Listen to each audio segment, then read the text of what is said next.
Brazil superstar Neymar জুনিয়রের হাতে বাংলাদেশের জাতীয় ফুটবল দলের জার্সি তুলে দিলেন ব্রাজিলে বসবাসরত ফটো জার্নালিস্ট সিলেটের বিশ্বনাথ উপজেলার শাহনুর রুমেন।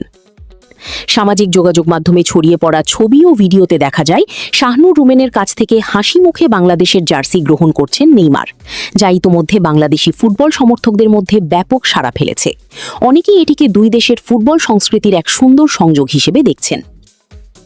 বাংলাদেশি ফটো সাংবাদিক শাহনুর রুমেন বর্তমানে ব্রাজিলের ঐতিহ্যবাহী ক্লাব করিন্থিয়ান্সের সঙ্গে কাজ করছেন। সেই সুবাদেই বিশ্বের অন্যতম আলোচিত ফুটবল তারকার হাতে বাংলাদেশের জার্সি তুলে দেওয়ার সুযোগ পান তিনি। এর আগে তিনি বাংলাদেশ জাতীয় ফুটবল দলের জার্সি তুলে দেন ব্রাজিল গোলরক্ষক হুগো সৌজার হাতে। নেটিজেনরা বলছেন, বাংলাদেশের ফুটবলকে বিশ্ব দরবারে তুলে ধরার এমন উদ্যোগ নিঃসন্দেহে প্রশংসার দাবি রাখে। দূর প্রবাসে থেকেও দেশের প্রতি এমন ভালোবাসা ও দায়িত্ববোধ সত্যিই অনুপ্রেরণাদায়ক, যা নতুন প্রজন্মকে দেশকে প্রতিনিধিত্ব করার সাহস ও আগ্রহ যোগাবে।